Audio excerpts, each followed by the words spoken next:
I think if I hear you call me Becky one more time, six-pack, I'm gonna pop your tops. All six of them. Who are you?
Arnold Schwarzenegger is Lord Calidor, the most skillful warrior, the most daring swordsman, the greatest adventurer of all.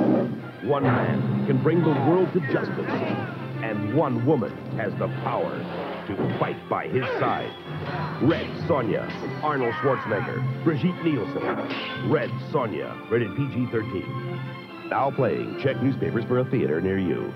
Hey, this is Matt once again. We're about to another review. There's another paid request, this time from Vonte. Thank you so much for that. If anyone wants to send in any paid requests, you can send them either directly to my PayPal or join my Patreon. It could be any number of reviews, re-reviews, topics, reactions, what have you.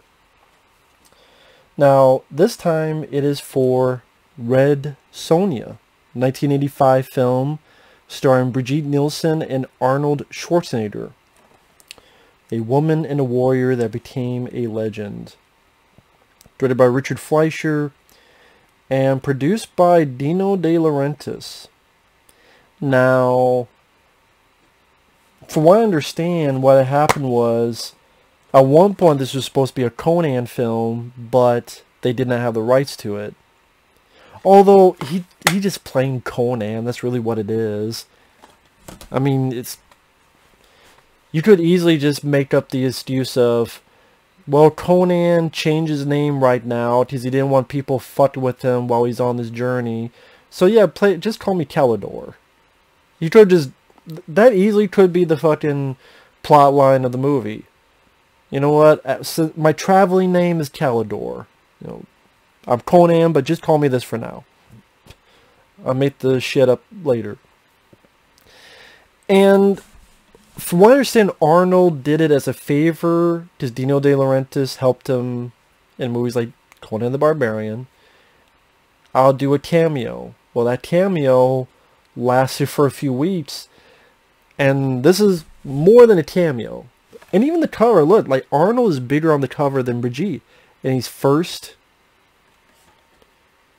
on the call sheet. And there are moments where he disappears, but he's in it a decent amount in this. Yeah, way more than a cameo. Now, a lot of people don't like this film, and I can understand. It's not a great movie. It's not a classic. It's nowhere near Conan the Barbarian or Conan the Destroyer, which actually Conan the Destroyer is my personal favorite of the Conan movies. Because Conan the Destroyer, it's like you got the wizard, you got the thief, you got the barbarian. You know what? If they were in a maze, it'd be Gauntlet the video game. I mean, Arnold's tearing horns out of creatures and fighting Wilt Chamberlain. I have a lot of fun with Conan the Destroyer. Wrestling with this fucking creature amongst all this mirrors and... yeah. I like the first Conan, but I love Conan the Destroyer. This one, I would say it's at the very least a time waster. I don't think it's as bad as people make it out to be. But Brigitte Nielsen, she plays Sonja, who was left for dead by these soldiers because of this queen, Dedrin, played by Sandahl Bergman. Which I guess they wanted Sandahl Bergman for the lead, but she's like, no, I'll play the villain. Sandahl Bergman was also in Conan the Barbarian. So the villain's taken this orb that only women can touch as a green orb. I'm like, is that the fucking theme from Heavy Metal? All evil. It's it. I mean, when someone touches it, they go, pfft, just like the green orb did in Heavy Metal. One-way ticket to paradise. So they take it, and it's an ultimate weapon. Sonja, her family has been murdered. Parents, her siblings, so she wants revenge. And also, by this point, her parents and brothers been murdered. Then, to steal that orb, Sandahl Bergman and her soldiers kill all these other female warriors, including Sonja's sister.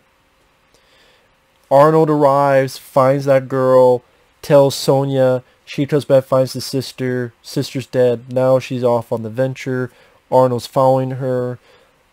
Amongst the travels, they meet this very young princess boy, played by Ernie Reyes Jr., who I remember as Tino from Ninja Turtles 2 Secret Reviews.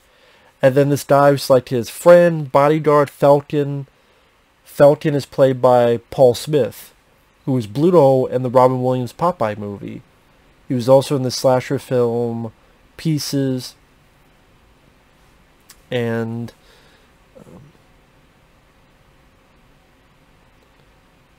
this is one of those films that, before I go on to the, well, most people probably already know the plot. They go off and stop the bad guys. Brigitte Nielsen, I think she does fine in the action scenes. I thought she handled the sword fairly well. Her facial reactions, anger, they worked well. Acting-wise was very rough around the edges. Granted, some of her lines of dialogue are not the best, but you can tell it's rough. Granted, Gal Gadot does the same fucking thing, but people give her a pass in these Wonder Woman movies. No, I'm sorry. You take Gal Gadot and Wonder Woman, and you take this, it's the same fucking type of acting. But Gal Gadot gets the pass. But I'm not giving her the pass. And I can't give Brigitte Nielsen the pass here. I do think if you had cast someone else, I don't know if the movie, to me, would be more successful. I don't know, box office wise or critical wise. Like if you had, I think it mentions on my Facebook, Demi Moore. Like if you had Demi Moore, which I don't buy her is tough, go watch G.I. Jane or other movies. Like if Demi Moore, I mean you can always use makeup and stuff for the hair, Red Sonya, or I'm trying to think who else in '85. This is before Gina Davis. But like a young Gina Davis would work. Well, no, she was in The Fly a year later. In '86. So Gina Davis probably could work too. Like if you had Gina Davis or Demi Moore as Red Sonya, I do think it would be better. And because sadly Brigitte Nielsen, again, the action wise she does fine, but when she's trying to say dialogue, that's some of the weakest parts of the movie to me. Now, I know people say it's so silly, but to be honest, a lot of these sword and sorcery films kind of do the same type of stuff. And for a PG-13 film, they got away for some stuff. I mean, and there's some like weird, quirky stuff to this. Like, Sandahl Bergman has a giant pet spider. She has a giant pet spider. For what purpose, I have no idea. Because I swear, I might have missed it, but I swear that spider never comes back again. I thought, is that spider going to attack someone? When I was a kid, I saw this. No, that spider never comes back again. She just has a pet spider, and just for one fucking scene. Or there's this wizard with like a chemistry, like a fucking old school, like Bill Nye the Science Guy chemistry set. And like, he gets the potion wrong, and like flipped on the TV, the wrong channel. It's like a titty belly dancer, and it's titties. PG-13, titties. And even Sandahl Bergman's like, and the wizard's like, and then finally just the Viewmaster to where our heroes are at. So it's like quirky stuff like that. I'm like, what? I mean, I do like the score by Ennio Morricone. It's not one of his best scores, but I thought it was nice. Now, it's no Jerry Goldsmith from... Oh, it's not Jerry Goldsmith. Oh, who did Conan? Not Jerry Goldsmith. It was fucking... He did RoboCop. Why can't I remember his fucking name? Basil Polidorus. It's no Basil Polidorus Conan, but I still like some of the music, especially when Arnold and Brigitte are doing their foreplay via swordplay, which I thought was interesting. I will not be with a man unless they defeat me in a fight. And it's not every day you see foreplay via swordplay. And Arnold, I thought, was fine in the role. I think, to me, I just think of him as Conan. I don't want people bugging me, so I just lied and changed my name for now. But he looks like Conan. I like his outfit, too. I do like that red outfit. I think it's a cool... I do think it's a better outfit than what he wears. Well, he barely wears an outfit in the two Conan films. Yeah, I do like his outfit in this. And I think he gets to handle the story a lot in this. Sorry if I'm wrong about this, but if you count the body count Arnold has in this movie, I think it's more people he kills in this movie than he does in Conan. At least the first one. Like, someone, like, take the body count of how many people Arnold kills in this movie and how many he kills in Conan the Barbarian. I do think he kills more people in this movie, and this is, again, PG-13. He's, like, slicing this guy. There's a point where he cuts, and it cuts to, like, a decapitation. He takes a guy's arm, and he cuts the arm off. Like, granted, it does cut quick, but you still see a few seconds of him and holding the arm for a second or two, then it cuts away. It's like, ooh, shit. It's arm cut off. A couple times people did detap, because Brigitte Nielsen detaps the wizard. You see the head slow motion, and Arnold detaps a guy. There's a lot of decapitations in a fucking PG-13 film. And again, a woman with titties. That's not bad. And, like, the movie's not that long. It's 88 minutes long. Hour and 20-some minutes long. And Ernie Reyes Jr., granted, there's more of a preference-wise. It was cool to see him. Yeah, I could see people being annoyed, but that's kind of the purpose, is that he's an annoying prince, and Brigitte Nielsen's trying to set him straight. So as the movie goes on, the kid develops at least a little bit, where he becomes more selfless and less selfish. Because by the end of the film, he's like, run, just go, leave me.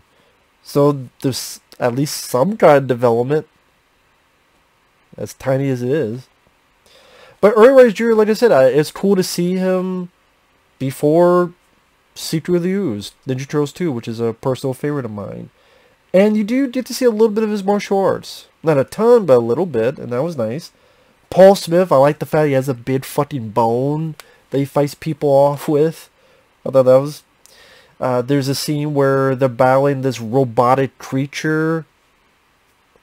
I like that looks fake, but I do at least like the fact they admit that this is a machine. I'm like, okay, it makes a little bit more sense. As sense as a sword and sorcery movie makes. So I did find enjoyment out of it.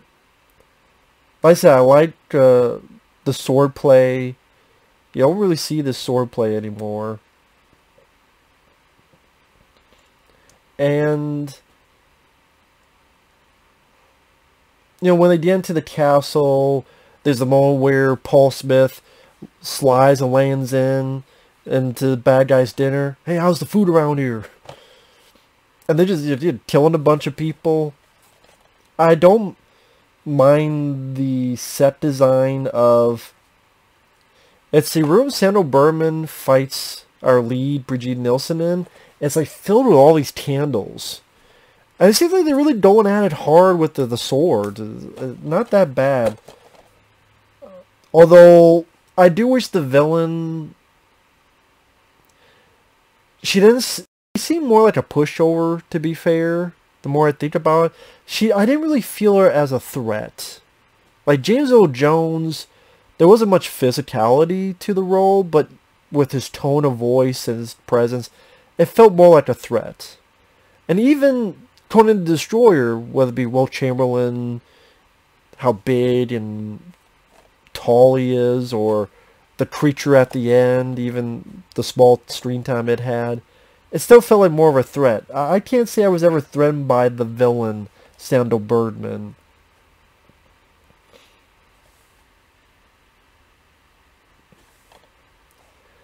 And she did sword fighting in Conan the Barbarian, but she didn't seem like she was that proficient compared to Brigitte Nielsen.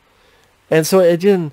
There was a fight, and I liked how hard they were hitting, but it just...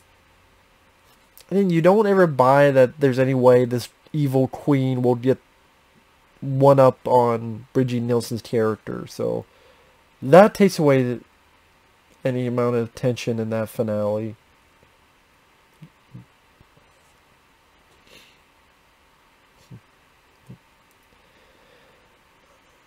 And like I said, Brigitte Nielsen, the delivery of her dialogue is not the best. It's a movie that I don't mind. I don't think it's the worst Arnold film. I mean, I'll watch this over Sabotage. I'll watch this over Escape Plan.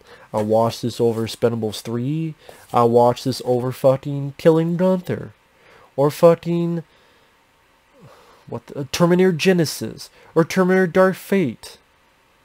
I'd probably rather watch this than Terminator 3. Because Terminator 3 pisses off. Just makes Terminator 2 pointless. No fate but what we made. Psych. Just the story in that sucked, in my opinion. Because I didn't care for that direction. I care for the Terminator 2 direction in the story.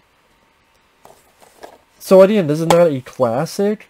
I just don't think it's as bad as people make it out to be. Now, part of me, they should just went with the R rating full force. They got away a lot with PG-13, but it's like, well, why was it PG-13 in the first place? Why not just make it R-rated? Again, Brigitte Nielsen, I think, looks the part of Red Sonya. I do. And just maybe a few more acting lessons, or... Like I said, if you took Demi Moore, Gina Davis, someone like that, I think it would have worked out better. But the film came out, it bombed. It bombed big time. But Arnold the same year did have Commando, so that helped. And then a few years later, he'd be in Predator. But I believe there was stuff like this where it was supposed to be a cameo, and that wasn't the case. And he's like, fuck Dino De Laurentiis. Like, never worked with the guy again. And I think that's probably around the same time. Well, no. I'm trying to remember. Probably sometime later where he's like trying to buy the rights to Total Recall. And then to get with Paul Verhoeven and make Total Recall. No features.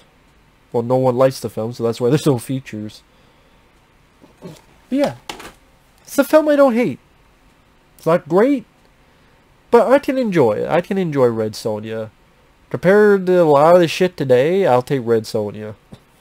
I'll take Red Sonya over Wonder Woman.